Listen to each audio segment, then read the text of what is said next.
요한계시록 11장 5절입니다.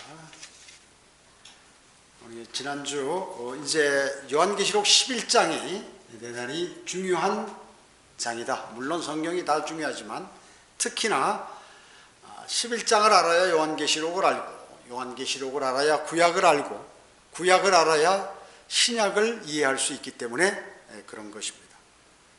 그래서 여기에는 두 증인이 나오고, 또 여기에 짐승이라는 존재가 나오고, 또 여러 가지 일들이 여기에 이제 나오게 되는데, 이것을 우리가 하나하나 이렇게 성경을 찾아보면서 배우도록 하겠습니다. 5절입니다. 누구든지 그들을 해치려 하면 그들의 입에서 불이 나와 그들의 원수를 삼키리니 누구든지 그들을 해치려고 하면 반드시 이와 같이 죽게 되리라. 누구예요? 두 증인이 입에서 불이 나온다 말이죠. 두 증인. 담대하게 지금 이제 두 증인이 복음을 전하는 것이죠. 우리 스가랴 4장 한번 찾아보겠습니다. 스가랴 구약 뒤쪽에 있죠. 말라기 앞에. 스가랴 4장 1절부터 한번 보겠습니다. 1절로 3절. 나와 말하던 그 천사가 다시 와서 나를 깨우니 나는 마치 잠에서 깨어난 사람 같더라. 여기 그 4장 위에 소제목 보면 대환란 때 두 증인들에 관한 예언 이렇게 나와 있죠. 그가 내게 말하기를 네가 무엇을 보느냐 하기에 내가 말하기를 내가 보니 전체가 금으로 된 촛대가 보이는데 그 꼭대기에는 한 그릇이 있고 그 위에는 그의 7 등불이 있으며 그 꼭대기 위에 있는 7 등불에는 7 관이 있고 그 곁에는 두 올리브나무가 나오죠. 예수님 사역에 앞서서 전파하는 두 올리브나무가 있는데 하나는 그 그릇의 오른편에 또 하나는 그것의 왼편에 있나이다 하고 11절부터 또 보겠습니다. 11절부터 14절.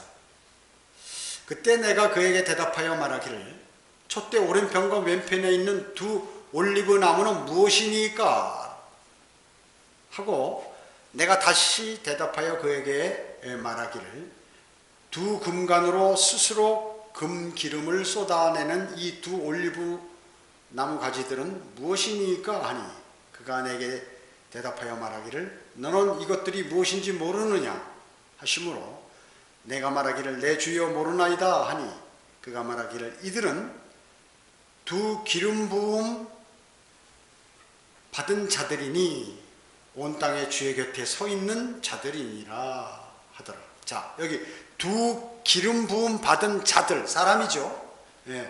두 기름 부음 받은 자들, 또 온 땅의 주의 곁에 서 있는 자들, 이렇게 사람임을 여기서 얘기하고 있는 것입니다. 자, 성경은 여러분에게 무슨 헬라어라든지 히브리어 이런 것이 없어도 이런 걸 알아라. 어떤 사람은 성경 알아야 되니까 구약은 대부분 히브리어로 기록되어 있고 신약은 대부분 헬라어로 기록되어 있으니까 헬라어, 히브리어 공부를 열심히 해야겠다 이렇게 생각하는 사람들이 있는데 그런 거 없어도 또 그런 사전이 없어도 충분히 우리나라 말로 한글로 이렇게 다 되어 있기 때문에 또 교사도 필요 없고 그리고 지식도 필요 없어요. 가장 중요한 것은 성경을 잘 알려면 성경에 기록된 대로 그냥 읽는 대로 믿는 것이에요. 여기 기록되고 우리가 읽는 대로 그대로 믿으면 초등학생도 알 수 있는 그러한 내용들입니다. 근데 이거를 어렵게 만들고 뭐 헬라어 뜻은 어떻고 히브리어 뜻은 어떻고 이것은 무엇을 의미하고 뭐 어렵게 만드는 것입니다. 그대로 이렇게 받아들이면 되는 것이죠. 킹제임스 성경도 여러 가지 있지만 물론 1611년판 킹제임스 성경 번역자들은 어떻습니까? 원래 외경은 번역했죠, 그들이. 그러나 그것의 외경에는 영감이 담겨 있지 않다고 그래가지고 않다고 줄을 달아놨어요. 이렇게 줄을 달아놨습니다. 그래서 구약에 포함시키지도 않았어요, 그들이. 그 다음에 2년이 지난 뒤에는 아예 그 외경을 빼버렸어요, 성경에서. 빼버려서 성경으로 인정하지 않았다. 누가요? 킹제임스 성경 번역자들이 그렇게 했다는 것입니다. 그렇기 때문에 실질적으로 이상한 그 외경을 보고 거기 있는 내용을 대입시켜서 성경을 해석하는 경우가 많이 있거든요. 이건 잘못된 것이다. 외경에 뭐라고 나와 있다 이렇게 얘기하면서 외경을 마치 다른 성경처럼 이렇게 제시를 하는 경우가 많이 있는데 이건 잘못된 것이다 하는 것입니다. 다시 요한계시록 11장 6절로 갑니다. 6절로 가세요.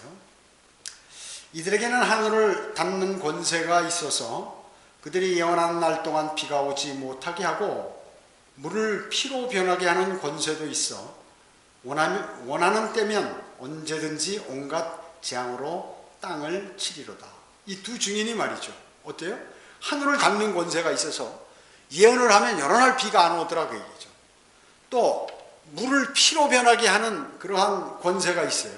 그렇기 때문에 아주 대단한 능력을 발휘하는 거예요. 이 두 증인이 나타나서. 자, 그래서 온 땅에 스가랴의 있듯이 주의 곁에 서 있는 두 기름 부음 받은 자들이라고 그랬죠. 그들은 적을 불로 소멸하고 그들 중에 하나는 그들이 예언하는 날 동안 비가 오지 못하게 하는 그런 하늘을 닫는 권세가 있다고 여기 오늘 본문에서 이렇게 얘기하고 있는 것이죠. 그래서 2절에는 42달이라고 나왔죠. 그 기간이요.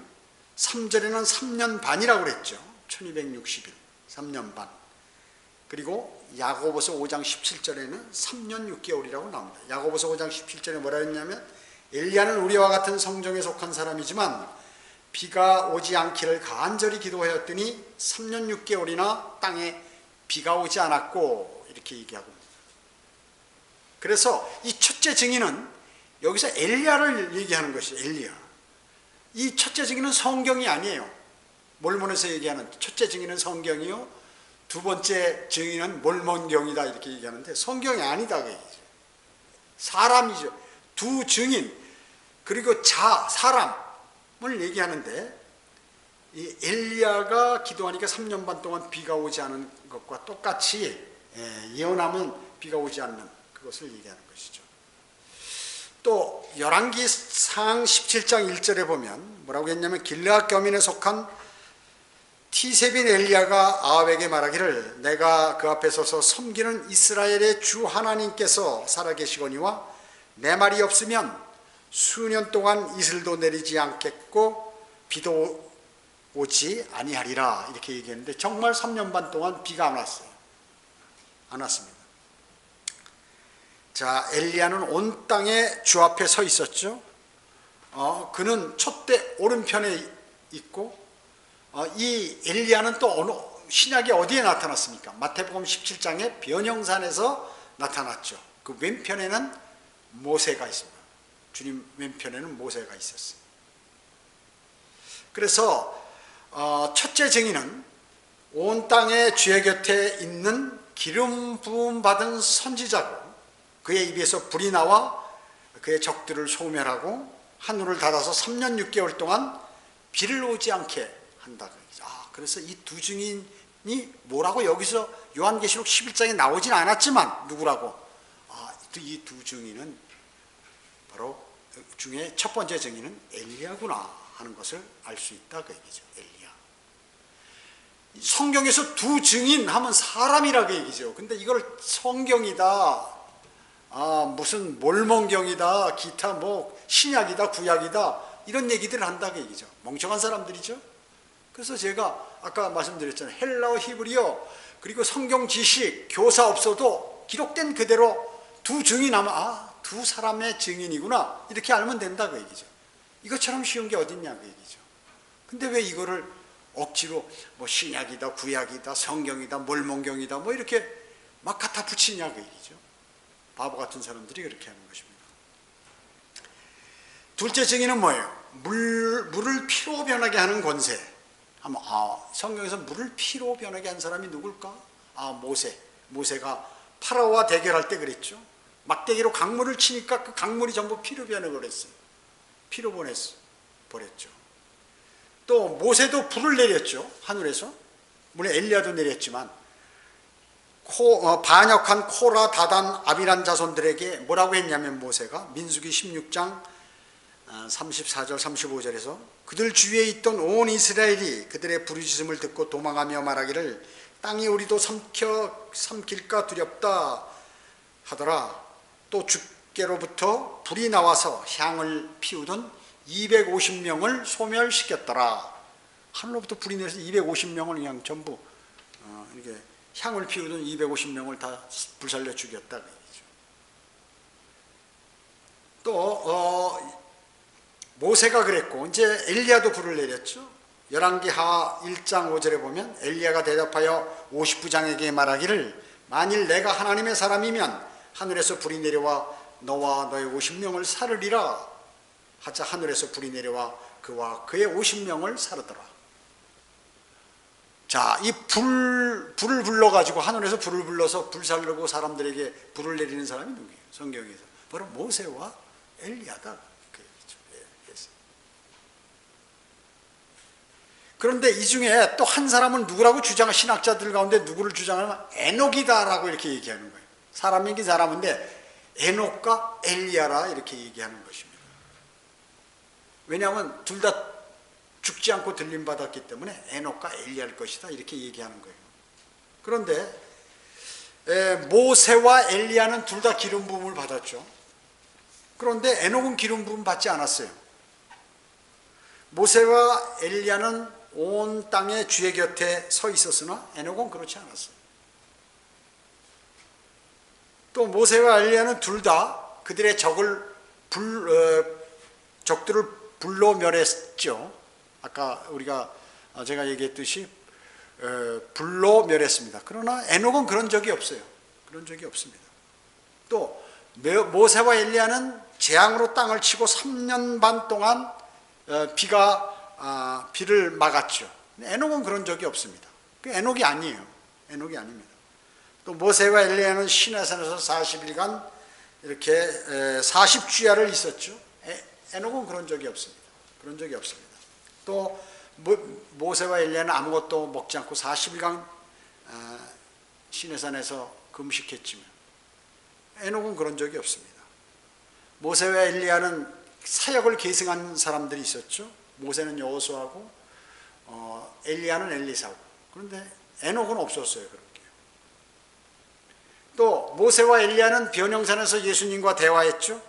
예수님에게 나타났죠. 그러나 에녹은 그게 없었다고 얘기죠.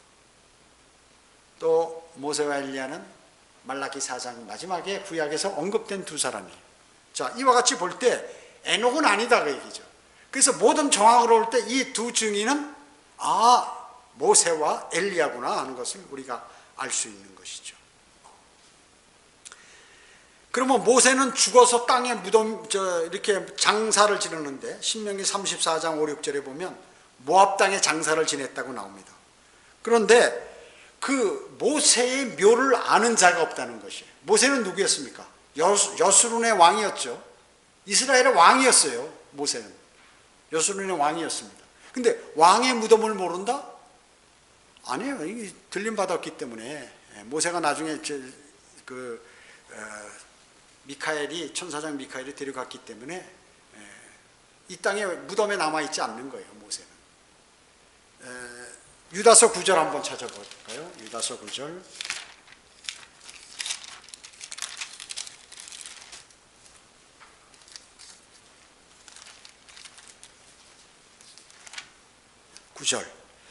그러나 천사장 미카엘도 모세의 몸에 대하여 마귀와 더불어 다투며 논쟁할 때 감히 그를 모독하는 비난을 하지 아니하고 오직 주께서 너를 책망하시느니라고 말하였느니라. 예? 그렇죠? 모세의 몸을 지금 천사장 미카엘이 하늘로 데리고 올라가죠? 올라가는 것입니다. 그래서 바로 마태복음 17장 변형산에서 나타나고 그 다음에 지금 여기 11장 대환란 기간 동안에 유대인들에게 또 나타나는 것입니다. 하늘에서 내려와서 나타나는 것이 그런 것이죠. 이 엘리야는 말이죠. 침례인 요한의 모습으로 왔기 때문에 두 번째 증인은 엘리야가 아니라고 또 이렇게 주장하는 사람들이 있어요. 그런데 말라키 4장 5절에 보면 보라 내가 크고 무서운 날이 오기 전에 선지자 엘리야를 너희에게 보내리니 이렇게 말씀하셨습니다. 주님이 오시기 전에 크고 무서운 날이 오기 전에 선지자 엘리야를 보내주겠다고 얘기죠. 그래서 엘리야라는 거죠. 이거 알 수 있어요. 아까 읽었던 스가랴 4장에서도 두 올리브 나무 이렇게 하잖아요. 기름 부음 받은 자들 사람을 얘기하는 것입니다. 아닙니까? 그런 거예요. 하나 더 찾아보겠습니다. 마태복음 16장 28절. 마태복음 16장 28절.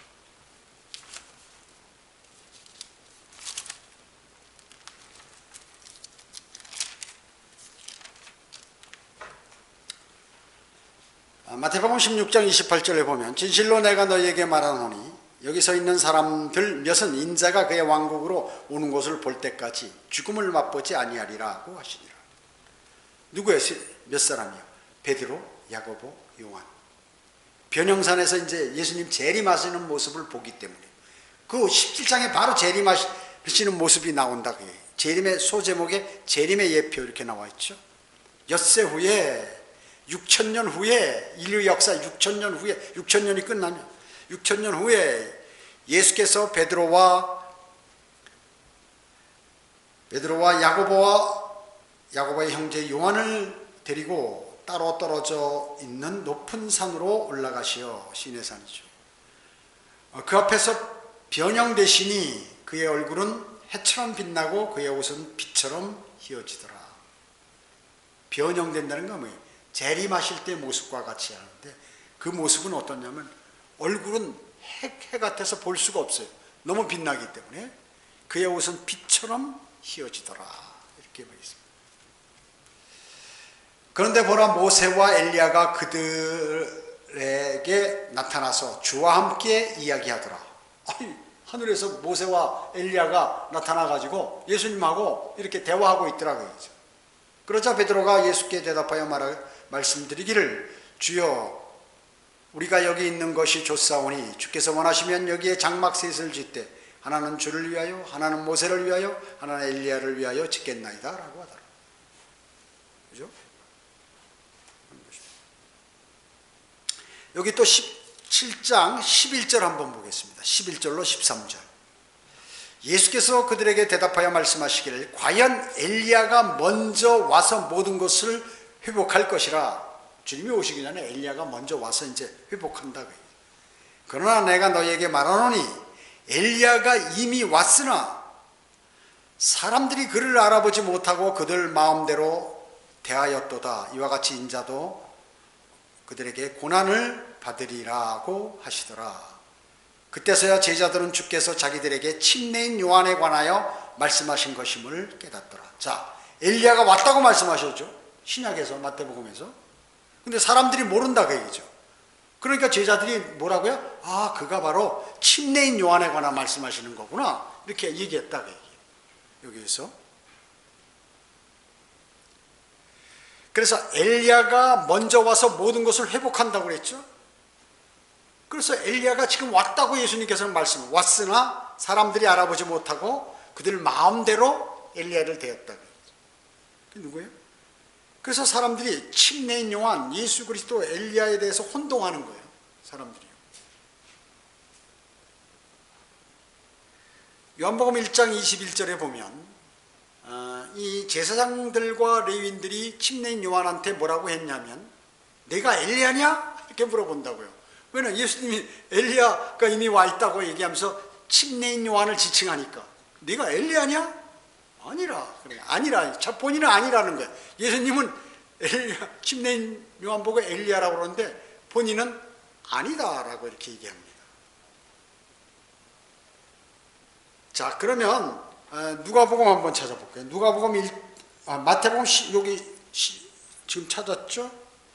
11장. 마태복음 앞에 11장 12절.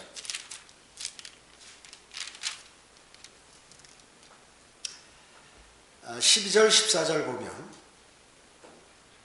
마태복음 11장 12절. 침례인 요한의 때로부터 지금까지 천국은 폭력을 겪고 폭력을 쓰는 자들이 힘으로 그것을 차지하느니라. 천국은 뭐예요? 탈취할 수가 있죠. 땅이기 때문에. 이 땅이기 때문에. 하늘나라는 탈취할 수 없죠. 영적인 나라기 때문에. 천국을 지금 폭력으로 탈취한다. 누가? 기득권세인, 바리새인, 서기관, 제사장들, 이런 사람들. 폭력을 쓰는 자들이 힘으로 그것을 차지하느냐. 모든 선지서와 율법은 요한까지 예언한 것이라. 침례인 요한이죠. 자, 이걸 봐서 이게 뭐예요? 세대주의죠. 세대주의. 그래서 모든 선지서 율법은 요한까지라고 얘기죠. 만일 너희가 그것을 받을 의향만 있다면 오기로 되어 있는 엘리야가 바로 그 사람이니라. 답이 딱 여기 나옵니다. 뭐예요? 예수님의 침례인 요한이 엘리야다. 침례인 요한은 아니다.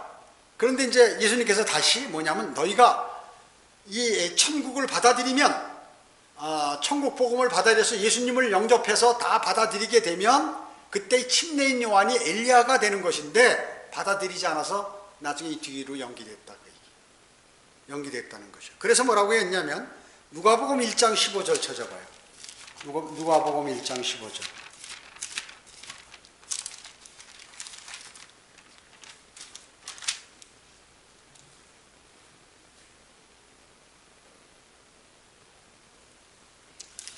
누가복음 1장 15절로 17절 보면 그는 주의 목전에 위대한 자가 될 것이며 침례인 될 것이며 포도주나 독주도 마시지 아니하며 모태에서부터 성령으로 충만하리라. 또 그는 많은 이스라엘의 자손을 그들의 하나님이신 주께로 돌아오게 하리라. 그는 침례인 요한은 엘리야의 영과 능력을 가지고 주 앞에 앞서가서 아비들의 마음을 자식들에게로 불순종한 자들을 의인들의 지혜로 돌아오게 하며 주를 위하여 마련해 놓은 백성을 예비시키리라고 하더라. 자, 엘리야는 아니지만 엘리야의 영과 능력으로 주님 앞에 이렇게 앞서서 이제 선포하는 것이죠. 선포하는 것입니다. 즉 외견상 침례인 요한이 엘리야의 영과 능력으로 온다는 사실이 여기서 이제 설명되고, 만일 유대인들이 예수 그리스도를 자신들의 메시아로 받아들였다면 이 침례인 요한은 즉 사도행전 2장으로부터 7장에 있는 그 왕국 복음, 그것을 받아들였다면, 그들이 받아들였으면 이 침례인 요한은 엘리야가 되는 것이에요. 엘리야가 되었을 것이에요. 그리고 그리스도의 초림과 재림, 초림은 바로 즉시 재림으로 연결될 수가 있었어요. 그런데 사도행전 7장에서 스테판이 마지막 스테판 집사가 설교하는데 받아들이지 않았어요. 스테판을 돌로 쳐 죽였죠. 그때 스테판이 하늘을 쳐다보니까 어떻게 하늘문이 열리고 예수 그리스도께서 보좌 우편에 서 계시다는 거죠. 항상 앉아 있는데 그때는 서 계신 장면이 나오죠. 이건 재림하시려고 하는데 스테판을 마지막 주님을 계속 박해하면서 스테판을 돌로 쳐 죽이는 장면을 보시고 유대인들이 주 예수 그리스도를 거부함으로 인해서 이제 2000년 뒤로 연기가 되어버린 거예요. 그래서 천국은 감춰져 버렸고 영적인 나라인 하나님의 사람들에게 하나님의 나라만 임하게 되었습니다. 그래서 이것이 이제 엘리야와 모세가 이제 다시 주님이 재림하기 직전에 대환란 끝부분에 이렇게 나타나게 되는 거죠. 대환란 중간쯤 나타나서 이제 왕국 복음을 전하고 그들이 막 능력을 행사하고 그렇게 하는 것이죠. 그런데 그 뒤에 보면 이제 이 사탄이 나타나서 이제 죽입니다. 짐승이 죽입니다. 그런 내용들이 나옵니다. 성령께서 침례인 요한은 단지 엘리야의 유형으로 만일 그리스도께서 사도행전에서 재림하셨다면 예언을 성취했을 것이라고 분명히 이 성경에서 말씀하고 있는 것이에요. 예언이 다, 그러니까 예수님께서 하신 말씀도 맞고 침례인 요한이 한 것도 맞고 다 성경에 맞는 말이에요. 우리가 구절 지금 찾아봤잖아요. 예수님께서는 침례인 요한, 엘리야가 와 있다고 말이죠. 그 엘리야는 침례요한은 엘리야가 아니다. 엘리야의 능력으로 이렇게 왔다고 그랬죠. 영과 능력으로 왔다고 그랬어요. 그래서 그러니까 너희가 받아들일 수만 있다면 될 뻔했는데 그렇지 못했기 때문에 아니다 하는 답까지 곳곳에서 이렇게 나와 있는 것이. 그래서 이 말씀이구나. 그래서 요한계시록 11장에 나와 있는 두 증인은 모세와 엘리야구나. 그래 이걸 알아야 구약에 있는 선지자들 모세에 관해서 또 엘리야에 관해서 말라기 4장에서 말씀하신 것에 관해서 또 기타 주님의 재림에 관해서 알게 되고, 그 다음에 그것을 알아야 마태복음 17장에 변형산에서 일어난 일들과 우리가 찾아보고 누가복음에서 말씀하신 것과 마태복음 곳곳에서 말씀하신 그 내용들을 알 수가 있다 그 얘기죠. 자, 그래서 이 11장이 대단히 중요한 것이, 11장 알아야 계시록을 알고, 계시록을 알아야 구약을 알고, 구약을 알아야 신약을 알게 이렇게 된다 하는 것을 우리는 알 수 있는 것입니다. 이스라엘의 겁으로 그리스도께서는 재림을 연기하셨습니다. 그리고 이제 땅끝까지 복음을 전파하기 위해서 사도 바울을 부르셔서 이제 그에게 사역을 맡겨서 지금 그 사역을 우리가 바톤을 이어받아서 복음을 전하고 있죠. 이제 엘리야의 재림도 훗날로 그래서 미루어진 것입니다. 그래서 이 요한계시록 11장은 앞으로 일어날 대환란 때 일어날 상황이거든요. 그때 이 두 증인은 모세와 엘리야다. 하늘에서 불을 내린 거 모세와 엘리야도 불을 내렸고, 또 거기에 이제 기도하면 3년 반 동안 비가 오지 않은 그 엘리야 아왕 시기에 그와 같은 것. 또 이런 것들을 보면 우리가 또 물을 피로 변하게 했던 모세. 그래서 이런 성경의 모든 예언과 정황들을 봤을 때 이 두 증인은 예수님이 재림하시기 직전에 먼저 대환란 기간 동안 이 땅에 와서 복음을 전하는 모세와 엘리야다 하는 것을 알 수 있습니다. 이 모세와 엘리야에 관해서 알아야 스가랴의 내용이나 또 구약의 기타 열왕기상이나 기타 여러 군데에 나와 있는 그러한 내용들 알 수 있게 되죠. 그 내용이 또 신약하고 전부 연계가 되죠. 그래서 이 11장이 전부 이렇게 연계되기 때문에 대단히 중요한 장이다 라는 것입니다. 오늘 여기까지 하겠습니다. 우리의 모든 삶을 관장하시고 또 세계 역사를 주관하시는 위대하신 아버지 하나님을 찬양합니다. 주님께서는 성경 곳곳에 어떻게 이렇게 하나님을 사랑하는 모든 사람들을 위하여 진리들을 곳곳에 다 이렇게 포진시켜 놓으셨고, 또 그뿐만 아니라 주님을 모르고 거부하는 사람들이 오해할 수 있도록 이렇게 잘 만들어 주셨습니다.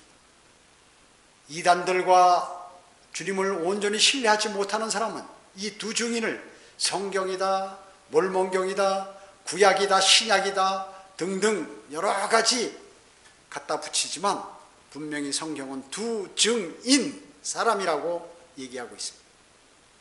성경은 기록된 대로 그대로 믿으면 성경은 대단히 많이 아는 사람으로 이렇게 평가됩니다. 그러나 성경을 멋대로 자의적으로, 은유적으로, 영적으로, 풍유적으로 해석하게 되면 수많은 장난치는 일들이 일어나서 사람들을 멸망으로 인도하게 된다는 사실을 저희는 감지하게 되었습니다. 하나님의 말씀을 온전히 받아들이고 또 영의 풍성한 양식으로 받아들여서 주님 오실 날 가까운 이때에 복음과 진리를 선포하는 그리스도인의 삶을 살아가도록 주님 인도해 주시기 원합니다. 우리가 모두 함께 기도할 때에도 주님께서 응답해 주시고 또 경청해 주시옵기를 바라오며 주 예수 그리스도의 이름으로 기도드립니다. 아멘.